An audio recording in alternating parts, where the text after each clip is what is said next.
মুনিয়া হত্যা মামলা প্রত্যাহারে ১০০ কোটি টাকা ঘুষের প্রস্তাব আনভিরের, বিচার চাইলেন স্বজনরা।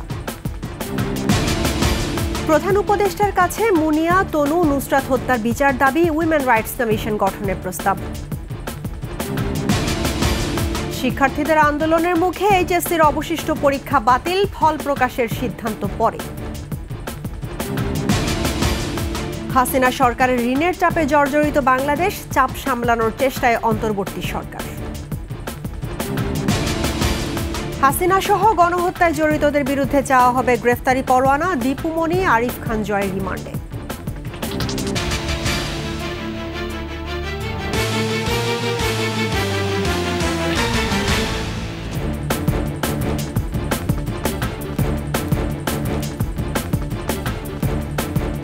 ফার্স্ট সিকিউরিটি ইসলামী ব্যাংক পিএলসি সংবাদ শিরোনাম। আমন্ত্রণ সন্ধ্যার ২১ সংবাদে আপনাদের সঙ্গে আছি রাহনুমা রাহি। দর্শক, ২১ টেলিভিশনের সংবাদ একই সাথে সরাসরি দেখতে পাবেন আমাদের ফেসবুক পেজ www.facebook.com/2124 অনলাইনে। এছাড়া সাবস্ক্রাইব করতে পারেন www.youtube.com/21etv চ্যানেলে। এছাড়া সংবাদে আরও থাকছে।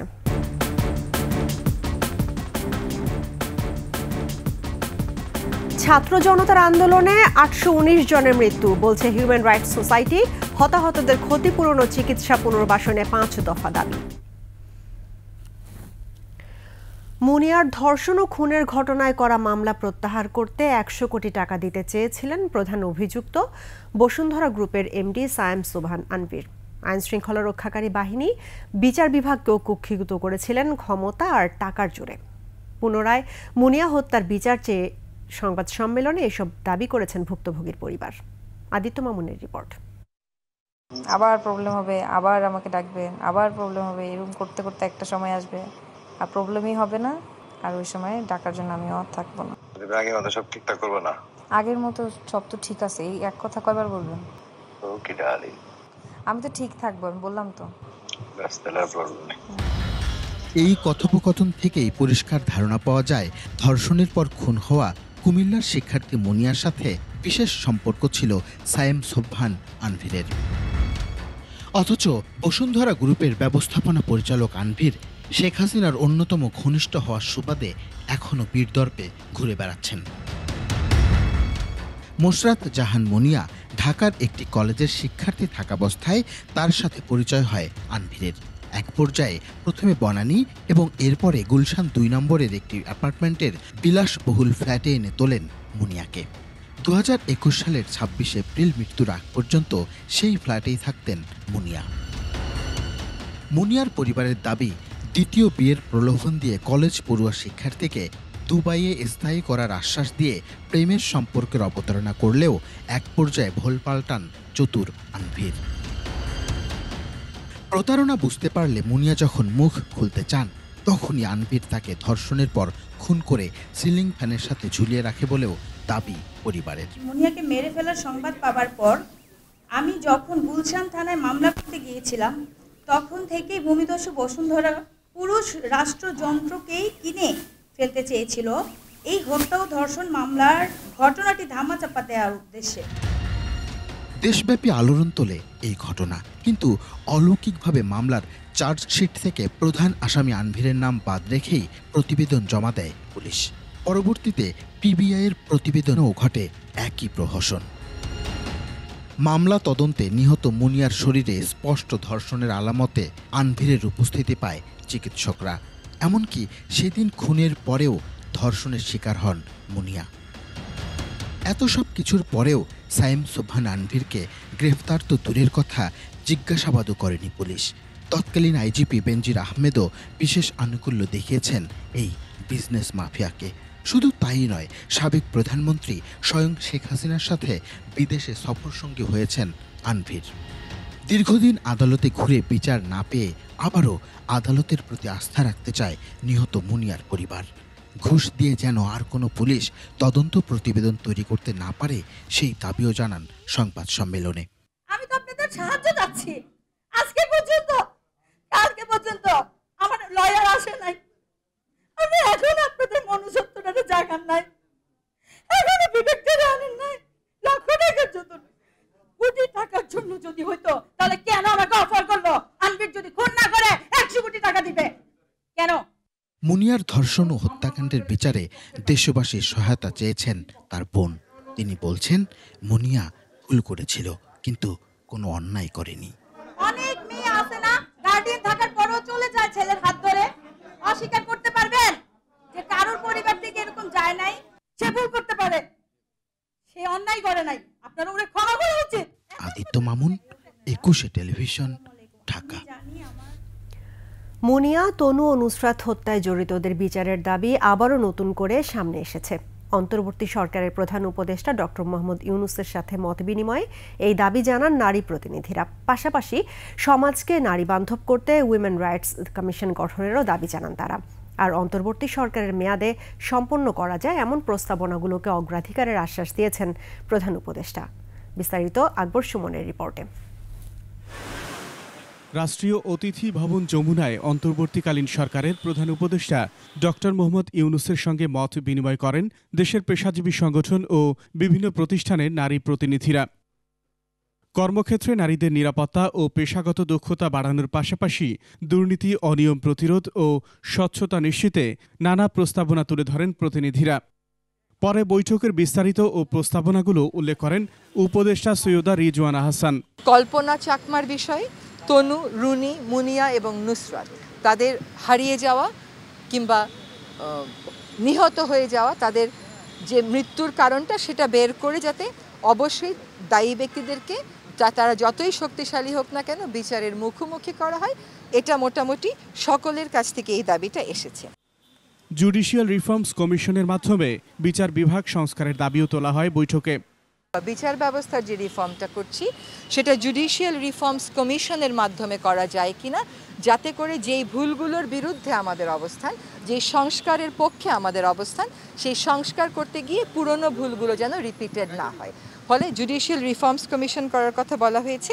দাবিগুলো অগ্রাধিকার ভিত্তিতে বাস্তবায়ন করতে প্রধান উপদেষ্টার আশ্বাসের কথাও তুলে ধরেন এই উপদেষ্টা। কাজটা আমরা শুরু করলাম, আর যদি শেষ করতে না পারি তাহলে অর্ধসমাপ্ত কাজ করে লাভ নেই। কাজে আমাদেরকে এই এত সুপারিশের মধ্যেও কিছু অগ্রাধিকার ঠিক করেন, যেগুলো আমরা যদি করে না দিয়ে যাই হয়তো দলীয় সরকারের সময় সেটা করাটা একটু কষ্টকর হয়ে যাবে। সেই অগ্রাধিকারের তালিকাটা উনি ঠিক করতে বলেছেন। আকবর হোসেন সুমন, 21 টেলিভিশন, ঢাকা। শিক্ষার্থীদের আন্দোলনের মুখে বাতিল করা হলো স্থগিত এইচএসসি ও সমমানের বাকি সব পরীক্ষা। তবে ফলাফল কি পদ্ধতিতে দেওয়া হবে তা পরে ঠিক করা হবে বলে জানিয়েছেন ঢাকা শিক্ষা বোর্ডের চেয়ারম্যান। মফিউর রহমানের রিপোর্ট। দুপুরে আন্দোলন করতে করতে সচিবালয়ে ঢুকে পড়ে এইচএসসি ও সমমানের শিক্ষার্থীরা। স্থগিত হওয়া পরীক্ষা বাতিলের দাবি করতে থাকে তারা। সে সময় তারা জানায়, শেখ হাসিনার পদত্যাগের দাবি আন্দোলনে 258 শিক্ষার্থী গুরুতর আহত। তারা পরীক্ষা দেওয়ার মতো অবস্থায় নেই। আমাদের অনেকগুলা ভাই মেডিকেলে এখন অসুস্থ অবস্থায় আছে, এদের জন্য আমরা পরীক্ষা বসতে পারবো না। যারা অসুস্থ তাদের এক্সাম কে দিবে, এটা জবাব চাই। আগের ফলাফলের সাথে সমন্বয় করে বাকি পরীক্ষার ফল দেওয়ার দাবি জানায় তারা। আমাদের দাবিটা আদায় করতে আসছি বড় অফিসার থেকে। আমাদের অনেক মানসিকতা চেঞ্জ হয়ে গেছে এবং সামনে আমাদের অ্যাডমিশন পরীক্ষা। আমাদের অ্যাডমিশন পরীক্ষার ফলাফল পড়বো নাকি আমরা এইচএসসি নিয়ে বসে থাকবো? সাবজেক্ট ম্যাপিং করে 15 থেকে 1 মাসের মধ্যে আমাদের দাবি ফলাফল প্রকাশ করে দেওয়া হবে। তাদের দাবির প্রেক্ষিতে ছাত্র আন্দোলনের সমন্বয়ক হাসনাত আব্দুল্লাহ কয়েকজন শিক্ষার্থীকে সঙ্গে নিয়ে সচিবের সঙ্গে বৈঠকে বসে। বৈঠক দীর্ঘ সময় চলায় ধৈর্য হারিয়ে ফেলে শিক্ষার্থীরা। উঠে যায় 19 তলায় শিক্ষা মন্ত্রণালয়ের ফ্লোরে। সেখানেও চলে মুহুর্মুহু স্লোগান। পরে একসময় পরীক্ষা বাতিলের ঘোষণা আসলে বিজয় উল্লাসে ফেটে পড়ে তারা। বৈঠক শেষে ঢাকা শিক্ষা বোর্ডের চেয়ারম্যান তপন কুমার সরকার ও বৈষম্য বিরোধী ছাত্র আন্দোলনের সমন্বয়ক হাসনাত আব্দুল্লাহ জানান, এইচএসসির অবশিষ্ট পরীক্ষা বাতিল করা হয়েছে। স্যাররা আলোচনা সাপেক্ষে এইচএসসি শিক্ষার্থীদের যে বর্তমান অবস্থা সেটি পর্যালোচনাপূর্বক একটি সিদ্ধান্ত নিয়েছেন।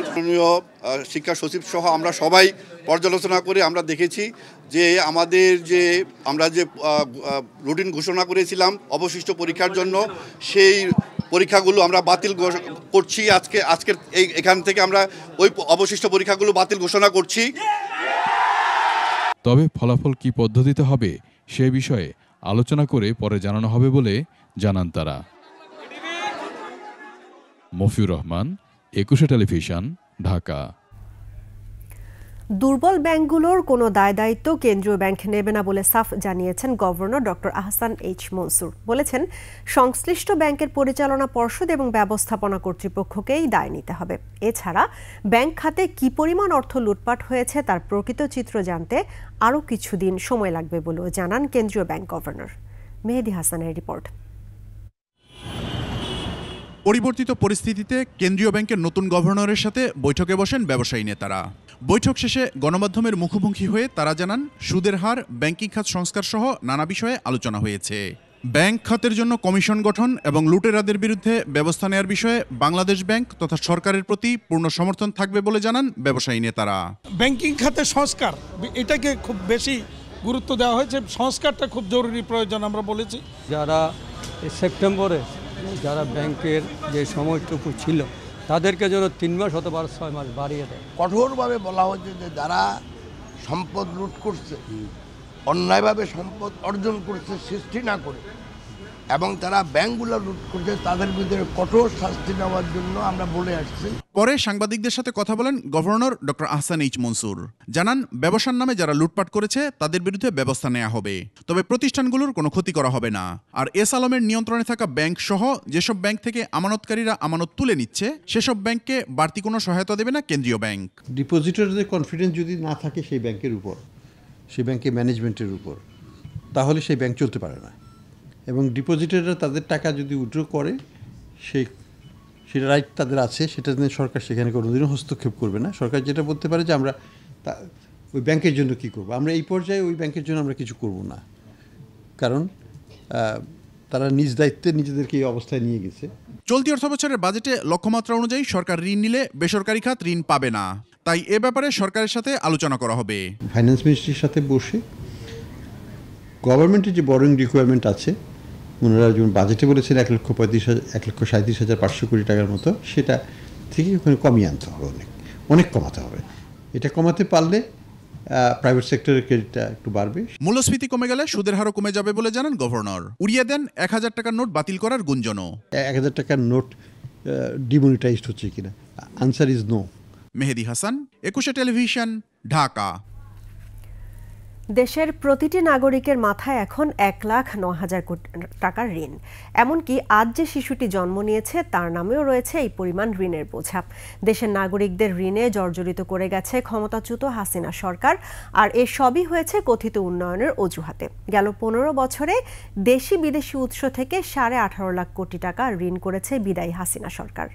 বিস্তারিত থাকছে আকবর হোসেন সুমনের রিপোর্টে। ঋণ করে ঘি খেয়েছে ক্ষমতাচ্যুত হাসিনা সরকার, তবে দেশের বেজেছে 12টা। ভয়াবহ ঋণের ফাঁদে দেশ। অর্থনৈতিক সম্পর্ক বিভাগের তথ্যের দিকে নজর দিলে যে কারো চোখ কপালে উঠবে। 2009 সালের জানুয়ারিতে যখন শেখ হাসিনা সরকার দায়িত্ব নেয়, তখন দেশি বিদেশি ঋণের স্থিতি ছিল 2,76,830 কোটি টাকা। মাত্র 15 বছরের ব্যবধানেই সেই ঋণ এখন প্রায় 18,50,000 কোটি টাকা। উন্নয়নের নামে ক্ষমতাচ্যুত হাসিনা সরকার প্রতিটি নাগরিকের মাথায় চাপিয়েছে 1,08,800 টাকার ঋণ। লোনের টাকাগুলোকে শিফন করে বিদেশি ব্যাংকে নেওয়া হয়েছে। তো আসলে এসব তদন্ত করে বের করে যেসব কোম্পানি তাদেরকে হেল্প করছে, ফরেন কোম্পানি, এইসব কোম্পানিকে আসলে কোর্টে নেওয়া উচিত বা আইনের মুখোমুখি করে এইসব লোন আমাদের পরিশোধ করা উচিত না। চোরেরা চুরি করে নিচ্ছে দেখে তো আজকে বোঝা যায় না।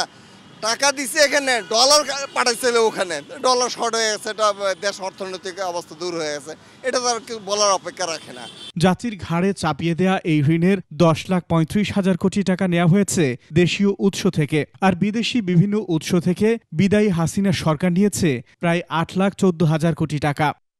অর্থ বিভাগের তথ্য বিশ্লেষণে দেখা যায় 2017 সালের ডিসেম্বরেও দেশি ঋণের স্থিতি ছিল 3,20,272 কোটি টাকা, কিন্তু 6 বছরের ব্যবধানে দেশীয় উৎসের এই ঋণও বেড়ে 3 গুণ হয়েছে। ঋণ পরিস্থিতি যেসব উদ্দেশ্যে নেওয়া হয়েছিল ঋণ, সেসবের অনেক ক্ষেত্রে মনে হচ্ছে যে একটা গোষ্ঠী স্বার্থ প্রাধান্য পেয়েছিল, এখানে একটা লুটপাটের অথবা দুর্নীতির একটা বড় উদ্দেশ্য ছিল, এবং সেখান থেকে পরিত্রাণ পেতে হলে আমাদের কিন্তু এখন একটা প্রকৃত বাস্তবতার একটা অ্যাসেসমেন্ট দরকার এবং সেই অ্যাসেসমেন্টের উপর বেস করে নেক্সট কোর্স অফ অ্যাকশনটা ঠিক করা দরকার। কর্ণফুলী টানেল, রূপপুর পারমাণবিক বিদ্যুৎ কেন্দ্র, এলিভেটেড এক্সপ্রেস ওয়ের পাশাপাশি রেল ও বিদ্যুৎ খাতে ভারত, চীন, রাশিয়া সহ বিভিন্ন দাতা সংস্থা ও দেশের কাছ থেকে ঋণ নিয়েছে বিদায়ী হাসিনা সরকার। এমনকি পদ্মা সেতু নিজের টাকায় করার দাবি করলেও সেটিও হাসিনা সরকার করেছে দেশি বিদেশি ঋণেই। বিশাল পরিমাণের ঋণ সেটা বিভিন্ন প্রকল্পের আওতায় আনা হয়েছে এবং মেগা প্রকল্পের নামে অনেক এই ধরনের ঋণগুলো নেওয়া হয়েছে, দেশি বিদেশি সবকিছু মিলিয়ে। এখন সমস্যাটা হচ্ছে যে অনেক প্রকল্প কিন্তু সত্যিকার অর্থে আমরা দীর্ঘদিন ধরেই বলছি, বিভিন্নভাবেই বলেছি যে এইসব প্রকল্পের অনেকগুলি প্রপার ফিজিবিলিটি স্টাডি নাই। অভ্যন্তরীণ উৎস থেকে নেয়া ঋণের বড় অংশই ক্ষমতাচ্যুত হাসিনা সরকার নিয়েছে বাংলাদেশ ব্যাংক থেকে টাকা ছাপিয়ে। এতে বাজারে অর্থের সরবরাহ বেড়েছে, কমেছে টাকার মান, বাড়ছে জিনিসপত্রের দাম। আকবর হোসেন সুমন, 21 টেলিভিশন, ঢাকা। গত সরকারের ঋণের চাপ জাতির ঘাড়ে উল্লেখ করে অর্থ ও বাণিজ্য উপদেষ্টা ডক্টর সালেউদ্দিন আহমেদ বলেছেন, চীনের ঋণ পরিশোধে সময়সীমা বাড়ানোর অনুরোধ করা হয়েছে। এবং অন্যান্য জিনিস এগুলো আমরা কন্টিনিউ করব এবং তাদের যেরকম প্রজেক্ট হিসাবে সেগুলো আমরা ইমপ্লিমেন্ট করতে চেষ্টা করব। এবং তাদের কাছে আমরা অনুরোধ করেছি যে তোমাদের সাপোর্ট, টেকনিক্যাল সাপোর্ট হোক, আর্থিক সাপোর্ট হোক, তা কন্টিনিউ করবে। এবং they have assured us, in fact বলে যে আমরা যতটুকু করেছি তার চেয়ে বেশি করে আমরা আগ্রহ করবো। এবং চায়না এবং কানাডা যেটা করেছি আরও নতুন। সো এটাই মূল জিনিস। রূপপুর পরমাণু বিদ্যুৎ কেন্দ্র নির্মাণে দুর্নীতির অভিযোগ খতিয়ে দেখার তাগিদ দিয়েছেন টিআইবির নির্বাহী পরিচালক ডক্টর ইফতেখারুজ্জামান। বলেছেন, দুর্নীতি নির্মূলে অন্তর্বর্তী সরকারকে কঠোর হতে হবে। গ্লোবাল ডিফেন্স কর্পের অনুসন্ধানী প্রতিবেদন অনুযায়ী রূপপুর প্রকল্প থেকেই শেখ হাসিনা ও পরিবারের সদস্যরা প্রায় 60,000 কোটি টাকা লুটপাট করেছেন। মেহেদী হাসানের আরও একটি রিপোর্ট। 2008 সালের নির্বাচনে নিরঙ্কুশ সংখ্যাগরিষ্ঠতা লাভের পর ক্ষমতাসীন হয়েই অনেকগুলো মেগা প্রকল্প হাতে নেয় সদ্য ক্ষমতাচ্যুত শেখ হাসিনা সরকার। গত 16 বছরে বাস্তবায়ন হয়েছে বেশ কটি প্রকল্প, নির্মাণাধীন কয়েকটি। তবে এসব মেগা প্রকল্পের সবগুলোরই ব্যয় ধরা হয় অস্বাভাবিক, প্রতিযোগিতাপূর্ণ দরপত্রও হয়নি। অভিযোগ রয়েছে, জনগণকে উন্নয়নের সবক দিয়ে এসব মেগা প্রকল্প থেকে বিপুল অর্থ হাতিয়ে নিয়েছে শেখ হাসিনা, তার পরিবারের সদস্য এবং ঘনিষ্ঠ সহযোগীরা। এর মধ্যে সবচেয়ে ব্যয়বহুল প্রকল্প রূপপুর পারমাণবিক বিদ্যুৎ কেন্দ্র। গ্লোবাল ডিফেন্স কর্পের প্রতিবেদন বলছে, এ প্রকল্পে ব্যয় $12.65 বিলিয়ন, যা প্রয়োজনের তুলনায় অনেক বেশি। এ প্রকল্প থেকে শেখ হাসিনা ও তার পরিবারের সদস্যদের পকেটেই গেছে $5 বিলিয়ন, বাংলাদেশি মুদ্রায় প্রায় 60,000 কোটি টাকা। এদিকে একই সময় ভারতের তামিলনাড়ুতে প্রায় সমসক্ষমতার একটি পরমাণু বিদ্যুৎ কেন্দ্র নির্মাণ করেছে রাশিয়ান রোসাটম। ব্যয় হয়েছে $6.7 বিলিয়ন। বাংলাদেশের মানদণ্ডে, বাংলাদেশের প্রেক্ষিতে এই ধরনের বিশাল দুর্নীতির অভিযোগ এর আগে উত্থাপিত হয়েছে বলে আমাদের জানা নেই। অনিয়ম হয়েছে এই প্রকল্পে, সেটা নিয়ে কোনো সন্দেহ নেই, কিন্তু যে ধরনের তথ্য প্রকাশিত হয়েছে সেটি কতটুকু যথার্থ সেটাও দেখার বিষয় আছে। কিন্তু যা প্রকাশিত হয়েছে সেটা যদি সঠিক হয় তাহলে এটা বিশাল যে সম্পদ পাচার হয়েছে, আত্মসাৎ হয়েছে রাষ্ট্রীয় সম্পদ, শুধু তাই নয়, এর বিনিময়ে কিন্তু রাষ্ট্রকে, আমাদেরকে, জনগণকে যুগ যুগ ধরে বোঝাটা বইতে হবে। 2013 সালে শেখ হাসিনার রাশিয়া সফরে তার সঙ্গী ছিলেন পুত্র সজীব ওয়াজেদ জয় ও ভাগ্নি টিউলিপ সিদ্দিক। দেশটির প্রেসিডেন্ট ভ্লাদিমির পুতিনের সাথে রূপপুর বিদ্যুৎ কেন্দ্র এবং রাশিয়া থেকে $1 বিলিয়ন অস্ত্র ক্রয় চুক্তিতে মধ্যস্থতা করেন টিউলিপ সিদ্দিক। এরপর মালয়েশিয়ার ব্যাংকে রক্ষিত বিভিন্ন রাশিয়ান ফান্ড থেকে $5 বিলিয়ন শেখ হাসিনা ও তার পরিবারের সদস্যদের বিভিন্ন ব্যাংক অ্যাকাউন্টে স্থানান্তরে সহায়তা করে রূপপুর প্রকল্প বাস্তবায়নকারী Russian company Rosatom. Transparency International Bangladesh টিআইবির নির্বাহী পরিচালক বলছেন, এসব অভিযোগ খতিয়ে দেখা জরুরি। আমাদের এন্টি মানি লন্ডারিং অ্যাক্টের আওতায় এবং আন্তর্জাতিক আইনের আওতায় চিহ্নিত করা সম্ভব কারা সাথে জড়িত ছিলেন এবং পাচারকৃত ফেরত আনা সম্ভব, এবং যারা পাচারের সাথে জড়িত তাদেরকে বিচার আওতায় আনা সম্ভব। গ্লোবাল ডিফেন্স কর্পের প্রতিবেদন বলছে, আওয়ামী লীগ ক্ষমতায় আসার পরই 2009 সালে প্রচ্ছায়া লিমিটেড নামে একটি ভুয়া কোম্পানি চালু করেন টিউলিপ সিদ্দিক, তার মা শেখ রেহানা ও চাচা তারিক আহমেদ সিদ্দিক। এই কোম্পানির বিভিন্ন অ্যাকাউন্ট ব্যবহার করে যুক্তরাজ্য সহ বিশ্বের বিভিন্ন দেশে অর্থ পাচার করেন তারা।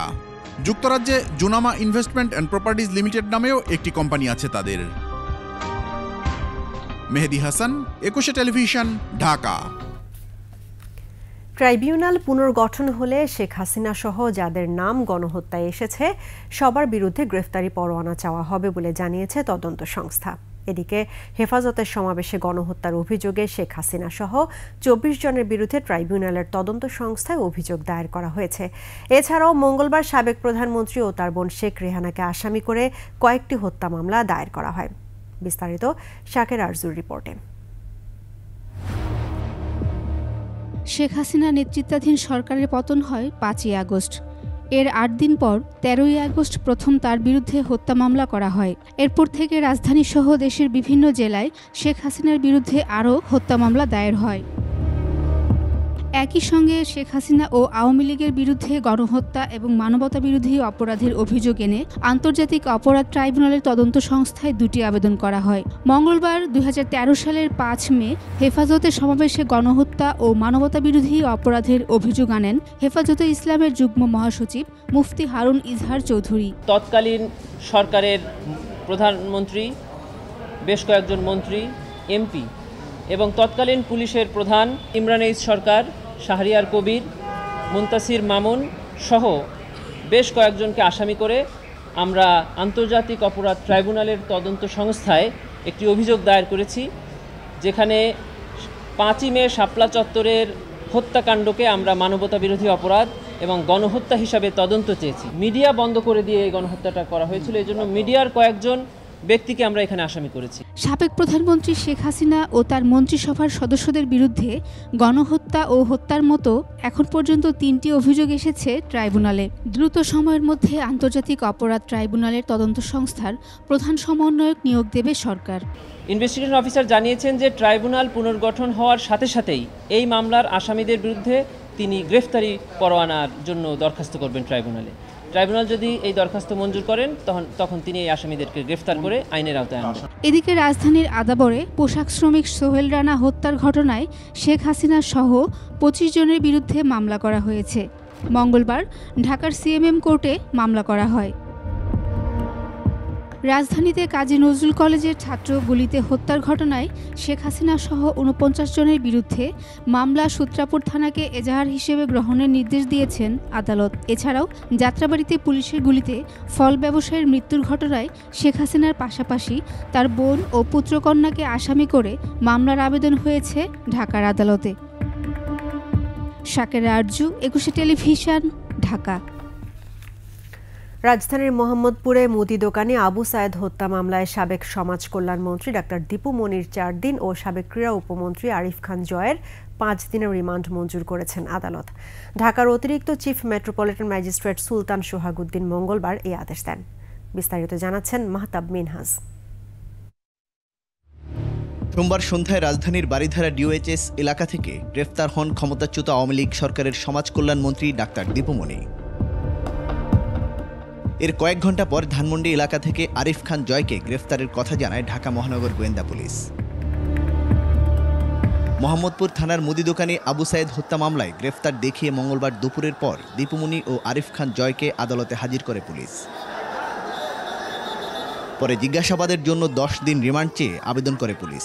তবে আসামি পক্ষ থেকে রিমান্ডে নেওয়ার আবেদন বাতিল করে জামিনের আবেদন করা হয়। উভয় পক্ষের শুনানির অন্তে গুণাগুণের উপর ভিত্তি করে বিজ্ঞ আদালত অধিকতর তদন্তের জন্য এই আসামিদেরকে আরও অধিক জিজ্ঞাসাবাদ করার জন্য তদন্ত কর্মকর্তার আবেদন মঞ্জুর করেন এবং ১ নম্বর আসামি দীপু মনি মহিলা হওয়ার কারণে তাকে ৪ দিন রিমান্ড দেওয়া হয় এবং আরিফুর রহমান জয় তাকে ৫ দিন রিমান্ড মঞ্জুর করা হয়। এদিকে দীপু মনি ও আরিফ খান জয়ের বিচারের দাবিতে আদালত চত্বরে বিক্ষোভ করেন বিএনপিপন্থী আইনজীবীরা। মাহতাব মিনহাজ, ২১ টেলিভিশন, ঢাকা। দর্শক, দীপু মনি ও আরিফ খান জয়ের দুর্নীতি আর অপকর্ম নিয়ে প্রতিবেদন থাকছে সংবাদের পরের অংশে। নিচ্ছি সংবাদ বিরতি। যখন ফিরছি তখন অন্যান্য খবরের সঙ্গে আরও থাকবে। বিতাড়িত গণবিরোধী শক্তিকে আইনের মুখোমুখি করতে হবে, ভিডিও বার্তায় তারেক রহমান। আবারও আমন্ত্রণ সন্ধ্যার ২১ সংবাদে। ক্ষমতার পরিবর্তন মানে শুধু রাষ্ট্র ক্ষমতার হাতবদল নয়, বরং রাষ্ট্র ও রাজনীতির গুণগত পরিবর্তন বলে মন্তব্য করেছেন বিএনপির ভারপ্রাপ্ত চেয়ারম্যান তারেক রহমান। গণ অভ্যুত্থানের চেতনা ও লক্ষ্য সুসংহত করতে হলে বিতাড়িত গণবিরোধী শক্তিকে আইনের মুখোমুখি করার পাশাপাশি জনগণের রাজনৈতিক এবং অর্থনৈতিক ক্ষমতায়ন নিশ্চিত করা জরুরি বলেও জানান তারেক রহমান। এদিকে আইনানুগভাবে শেখ হাসিনাকে দেশে ফেরত পাঠাতে ভারতের প্রতি আহ্বান জানিয়েছেন বিএনপি মহাসচিব মির্জা ফখরুল ইসলাম আলমগীর। মাহমুদ হাসানের প্রতিবেদন। পূরণের জন্য একটি নিরাপদ এবং মানবিক বাংলাদেশ গড়ার এখনই শ্রেষ্ঠ সময়। লন্ডন থেকে ভিডিও বার্তায় বিএনপির ভারপ্রাপ্ত চেয়ারম্যান তারেক রহমান কথা বলেন দেশের সমসাময়িক বিষয় নিয়ে। রাষ্ট্র রাজনীতি ক্ষমতার পরিবর্তন আর গণমাধ্যমের স্বাধীনতার কথা উঠে আসে তারেক রহমানের বার্তায়। হাসিনা দেশটাকে লুটেরা রাষ্ট্রে পরিণত করেছিল। জনগণ দুর্নীতির সেই সব চিত্র প্রতিদিন আপনাদের সংবাদপত্রে গণমাধ্যমগুলোতে দেখতে চায়। জবাবদিহিতামূলক সরকার প্রতিষ্ঠা করার কথা জানিয়ে তারেক রহমান জানান, গণ অভ্যুত্থানের সাফল্য ও উদ্দেশ্য নস্যাৎ করতে সুপরিকল্পিত ষড়যন্ত্র চলছে। বিতাড়িত গণবিরোধী শক্তিকে আইনের মুখোমুখি করার পাশাপাশি জনগণের রাজনৈতিক এবং অর্থনৈতিক ক্ষমতায়ন অত্যন্ত জরুরি। ক্ষমতার পরিবর্তন মানেই আমার কাছে শুধু রাষ্ট্র ক্ষমতার হাতবদল নয়, ক্ষমতার পরিবর্তন মানে রাষ্ট্র এবং রাজনীতির গুণগত পরিবর্তন। এদিকে রাজধানী শেরেবাংলা নগরে জিয়া রহমানের সমাধিতে বিএনপির স্থায়ী কমিটির 2 নতুন সদস্যকে নিয়ে পুষ্পস্তবক অর্পণ করেন বিএনপির মহাসচিব মির্জা ফখরুল ইসলাম আলমগীর। এই সময় জানান, জাতিকে ঋণের জালে আবদ্ধ করে গেছে শেখ হাসিনা। দেশ ও জনগণ ছেড়ে পালিয়ে গিয়ে শেখ হাসিনা এখন বিপ্লবকে নস্যাৎ করার চক্রান্ত করছে। তার শাসনামলে এই জাতিকে সে 18 লাখ কোটি টাকার ঋণে আবদ্ধ করে গেছে। পাচার হয়ে গেছে প্রায় $100 বিলিয়ন। সেই জাতিকে দুঃশাসন এবং সমস্ত কিছু ইনস্টিটিউশন প্রতিষ্ঠানগুলোকে ভেঙে দিয়েছে। সেই ব্যক্তিকে আজকে এইভাবে ভারতে আশ্রয় দিয়ে ভারত তার যে কমিটমেন্ট টুয়ার্ডস ডেমোক্রেসি, এটা ভারত রক্ষা করেছে বলে মনে হয় না। আমাদের তাই আহ্বান থাকবে ভারতের কাছে যে আপনারা তাকে আইনানুগভাবে আইনের কাছে বাংলাদেশের সরকারের কাছে তুলে দেন এবং দেশের মানুষ যে সিদ্ধান্ত দিয়েছে সেই সিদ্ধান্ত হচ্ছে তার বিচার করা, সেই বিচারের সম্মুখীন তাকে হতে দেন। অবসরপ্রাপ্ত মেজর হাফিজ জানান, সংগ্রামে শুরু করেছিল বিএনপি, বৈষম্য বিরোধী আন্দোলন চূড়ান্ত দিকে নিয়ে গেছে। আগামী দিনগুলোতে বাংলাদেশের যেন গণতন্ত্র কেউ ব্যাহত না করতে পারে, সাধারণ মানুষের মানবাধিকারকে কেউ যেন লঙ্ঘন করতে না পারে, সেজন্য বিএনপি এবং ছাত্র জনতা, সর্বস্তরের জনতা আমরা একসাথে কাজ করব। এ সময় খালেদা জিয়ার স্বাস্থ্য প্রসঙ্গে স্থায়ী কমিটির সদস্য AJM জাহিদ হোসেন বলেন, ফ্লাই করার মতো ফিটনেসের অপেক্ষা করা হচ্ছে। বেগম খালেদা জিয়া এই মুহূর্তেও এবার কেয়ার হসপিটালে চিকিৎসাধীন আছেন। আপনারা দেখতে পাবেন কখন কোথায় কোন দেশে উনি চিকিৎসার জন্য যাবেন, কারণ উনি তো অসুস্থ। ওনার তো যাওয়ার মতো, ফ্লাই করার মতো যে সুস্থতা, সেটি মেডিকেল বোর্ড যখন ফিল করবে, পরামর্শ দিবে, তখনই যাওয়ার ব্যাপারে সিদ্ধান্ত হবে। এদিকে প্রেস ক্লাবের সামনে এক অনুষ্ঠানে বিএনপি চেয়ারপারসনের উপদেষ্টা জয়নুল আবদিন ফারুক সহ অন্যান্য নেতারা গণহত্যার দায়ে শেখ হাসিনার বিচার দাবি করেন। আওয়ামী লীগকে বিশ্বাস করা যাবে না, তাই তাড়াতাড়ি যত দ্রুত সম্ভব অন্তত কিনা স্বৈরাচারিণী শেখ হাসিনাকে দেশে এনে বিচারের আওতায় আনা হোক। মাহমুদ হাসান, 21 টেলিভিশন, ঢাকা। অন্তর্বর্তী সরকারের প্রধান উপদেষ্টা ডক্টর মোহাম্মদ ইউনুসকে চিঠি লিখেছেন জাতিসংঘের মহাসচিব অ্যান্টোনিও গুতেরেস। চিঠিতে ডক্টর ইউনুসের নেতৃত্বাধীন অন্তর্বর্তী সরকারের সাথে কাজ করতে এবং অনুরোধ পেলে যে কোনো সমর্থন দিতে জাতিসংঘ প্রতিশ্রুতিবদ্ধ বলে জানিয়েছেন গুতেরেস। চিঠিতে তিনি লিখেছেন, শান্তি প্রতিষ্ঠা এবং অন্তর্ভুক্তিমূলক গণতান্ত্রিক উত্তরণের পথে সরকারের প্রচেষ্টাকে সম্পূর্ণ সমর্থন করে জাতিসংঘ। ইতিহাসের সবচেয়ে গুরুত্বপূর্ণ সন্ধিক্ষণে বাংলাদেশ দাঁড়িয়ে রয়েছে উল্লেখ করে জাতিসংঘ মহাসচিব বলেছেন, ক্রান্তিকালে সহিংসতার অবসান ঘটানো, জবাবদিহিতা নিশ্চিত, আইন শৃঙ্খলা ফিরিয়ে আনতে এবং গণতান্ত্রিক নির্বাচনের পথ নির্ধারণে ডক্টর ইউনুসের নেতৃত্ব অত্যন্ত গুরুত্বপূর্ণ।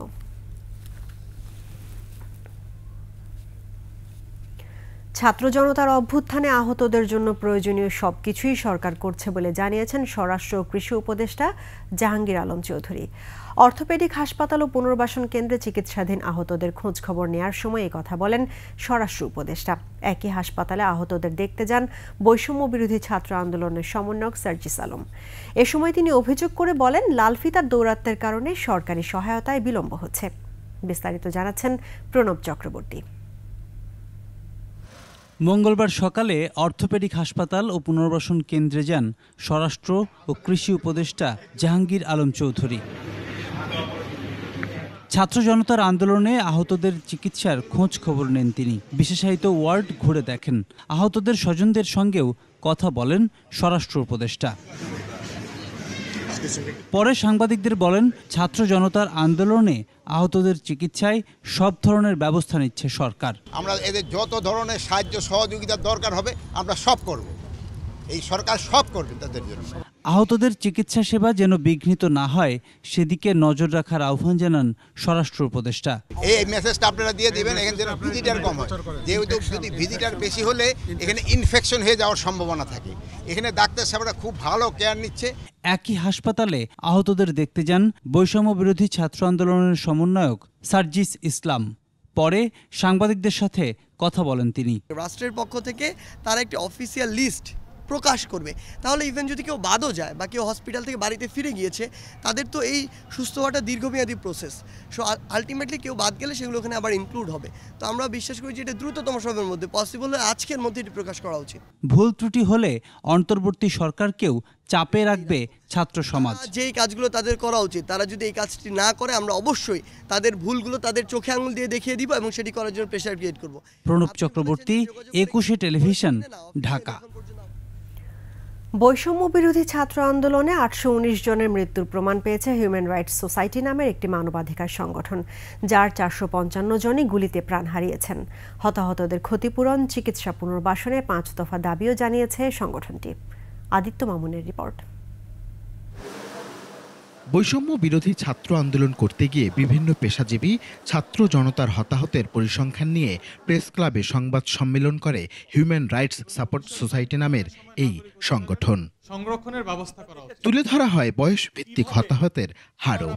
819 জনের মৃত্যুর তথ্য জানা গেলেও উদ্ঘাটন করা যায়নি 189 জনের নাম পরিচয়। গণমাধ্যম, হাসপাতাল ও বিভিন্ন মাধ্যম থেকে যে সকল বিশ্বাসযোগ্য তথ্য পাচ্ছি, তার উপর ভিত্তি করে আমরা বলতে পারি যে নিহতের সংখ্যা কমপক্ষে 1000 হবে। 16 জুলাই থেকে 18 আগস্ট পর্যন্ত মৃতদের কে কিভাবে আক্রান্ত হয়ে প্রাণ হারিয়েছেন তারও গবেষণা চিত্র তুলে এনেছে। 819 জনের মধ্যে 30 থেকে 50 বছর বয়সে ছিলেন 126 জন, 18 বছরের কম 83 জন এবং 30 বছরের মধ্যে 240 জন প্রাণ হারিয়েছেন আন্দোলনে। 470 জনের বয়স সম্পর্কে তথ্য পাওয়া গেছে। এর মধ্যে তরুণ ও যুবক বয়সী 240 জন, মধ্যবয়সী 126 জন এবং বয়স্ক ব্যক্তি আছেন 21 জন। নিহতদের মধ্যে ছাত্র 144 জন, শ্রমজীবী 57 জন, সাংবাদিক 5 এবং আইন শৃঙ্খলা রক্ষাকারী বাহিনীর 51 জন সদস্য রয়েছেন। এর মধ্যে 455 জন গুলিতে, 79 জন অগ্নিদগ্ধ হয়ে এবং 78 জন প্রাণ হারিয়েছেন পিটুনিতে। সহস্রাধিক শিক্ষার্থী ও সাধারণ মানুষ তাদের হাত, পা ও চোখ হারিয়েছেন। মৃতদের পরিবারে আর্থিক সহায়তা প্রদানের পাশাপাশি আহতদের সুচিকিৎসা নিশ্চিতের দাবি জানিয়েছে হিউম্যান রাইটস সাপোর্ট সোসাইটি। সুষ্ঠু বিচারের জন্য একটি স্বাধীন তদন্ত কমিশন গঠন ও জাতিসংঘের সাথে সমন্বিত পদক্ষেপের মাধ্যমে দ্রুত বিচার শুরু করতে হবে। আদিত্য মামুন, 21 টেলিভিশন, ঢাকা। টানা 16 বছর ক্ষমতায় থাকা শেখ হাসিনা সরকারের প্রথম আমলে পররাষ্ট্রমন্ত্রী, পরে শিক্ষামন্ত্রী এবং তারও পরে সমাজ কল্যাণ মন্ত্রণালয়ের দায়িত্বে ছিলেন ডাক্তার দীপু মনি। এই সময়ে অঢেল অবৈধ সম্পদের মালিক বনে যান চাঁদপুরের সাবেক এই সংসদ সদস্য। নিজ এলাকায় মেঘনা নদী থেকে অবৈধ বালু উত্তোলন থেকে শুরু করে খাস জমি দখল সবই নিয়ে আসেন নিজের আর স্বজনদের দখলে। দীপু মনির গ্রেফতারে এলাকায় হয় মিষ্টি বিতরণ। চাঁদপুর প্রতিনিধির সহায়তায় বাকিটা জানাচ্ছেন আফসানা নীলা। আওয়ামী লীগ সরকারের 4 মেয়াদের 3 মেয়াদে ভিন্ন 3 মন্ত্রণালয়ের মন্ত্রী ছিলেন দীপু মনি। মন্ত্রী থাকা অবস্থায় তিনি ও তার ভাই ডাক্তার জাওয়াদুর রহিম ওয়াদুদ টিপু বিভিন্ন বিতর্কের জন্ম দেন। নিজে স্বজনসহ জড়িয়ে পড়েন নানান দুর্নীতিতে। স্থানীয়রা জানান, চাঁদপুরে অবৈধ বালু উত্তোলনের নেপথ্য মদতদাতা ছিলেন দীপুমণি। এ নিয়ে খোদ জেলা আওয়ামী লীগের নেতারাই বিভিন্ন সময়ে অভিযোগের আঙুল তুলেছিলেন দীপু ও তার ভাইয়ের দিকে।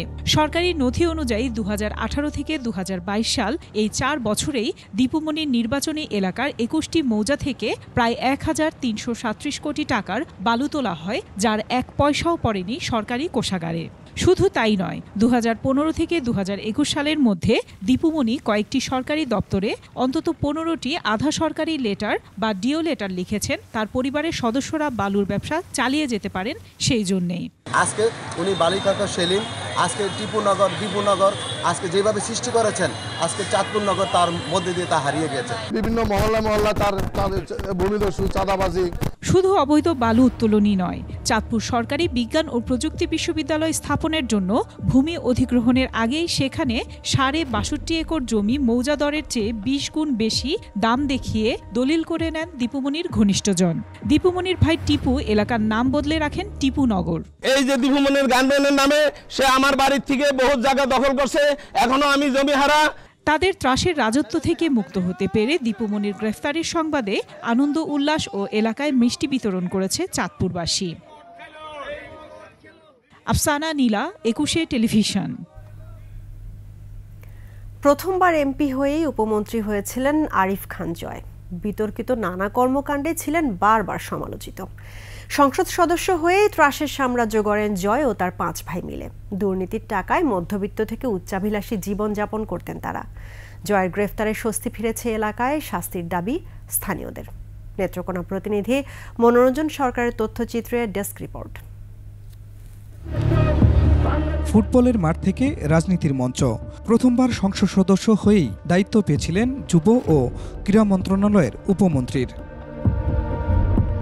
এরপর থেকেই নানা কর্মকাণ্ডের কারণে সমালোচিত হতে থাকেন জয়। খেলোয়াড় জয় ফুটবল নিয়ে মাঠ মাতালেও মন্ত্রী জয় মাঠে প্রবেশ করতেন অস্ত্র নিয়ে। বারবার মিডিয়ার শিরোনাম হন তার বিতর্কিত কর্মকাণ্ডের জন্য। সরকারি কর্মকর্তাকে হুমকি, অস্ত্র নিয়ে উত্তরার একটি বাড়িতে হামলা চালানো, সাভারে পুলিশ পেটানো সহ নিয়োগ পরীক্ষায় অর্থ নেয়ার অভিযোগ ওঠে জয়ের বিরুদ্ধে।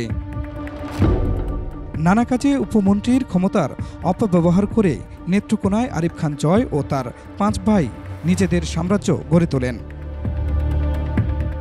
শহরের ব্যবসা বাণিজ্য, সরকারি বেসরকারি প্রতিষ্ঠানের নিয়োগ বাণিজ্য, অনিয়ম দুর্নীতি, টেন্ডার ঠিকাদারি নিয়ন্ত্রণ ছিল তাদের হাতে।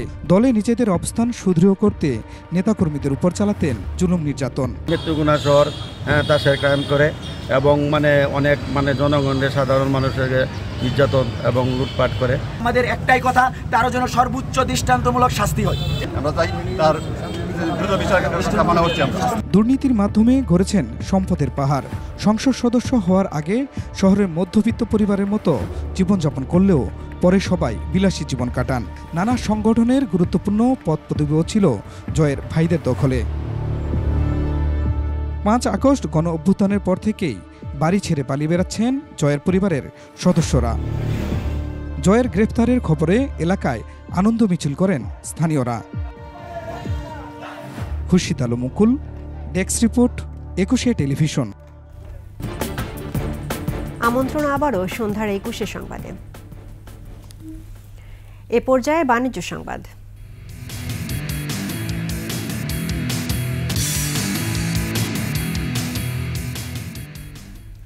শেখ হাসিনা সরকারের পতনের পর বৈধ পথে রেমিটেন্স আসার পরিমাণ হু হু করে বাড়ছে।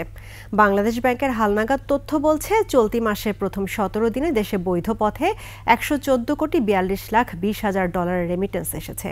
বাংলাদেশি মুদ্রায় যার পরিমাণ 13,374 কোটি টাকার বেশি। এর মধ্যে অগাস্টের প্রথম 3 দিনে দেশে রেমিটেন্স এসেছে 9 কোটি 56 লাখ 50 হাজার ডলার। এছাড়া শুধু 4 থেকে 10 অগাস্ট পর্যন্ত এসেছে 38 কোটি 71 লাখ 20 হাজার ডলার, আর 11 থেকে 17 অগাস্ট পর্যন্ত এসেছে 65 কোটি 14 লাখ 50 হাজার ডলার।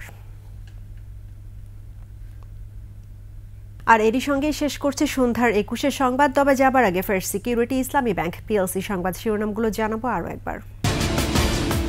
মুনিয়া হত্যা মামলা প্রত্যাহারে 100 কোটি টাকা ঘুষের প্রস্তাব আনভীরের, বিচার চাইলেন স্বজনরা। প্রধান উপদেষ্টার কাছে মুনিয়া তনু নুসরাত হত্যার বিচার দাবি, উইমেন রাইটস কমিশন গঠনের প্রস্তাব। শিক্ষার্থীদের আন্দোলনের মুখে এইচএসসির অবশিষ্ট পরীক্ষা বাতিল, ফল প্রকাশের সিদ্ধান্ত পরে। হাসিনা সরকারের দেশি বিদেশি ঋণের চাপে জর্জরিত বাংলাদেশ, চাপ সামলানোর চেষ্টায় অন্তর্বর্তী সরকার। হাসিনা সহ গণহত্যায় জড়িতদের বিরুদ্ধে চাওয়া হবে গ্রেফতারি পরোয়ানা, দীপু মনি ও আরিফ খান জয়ের রিমান্ডে।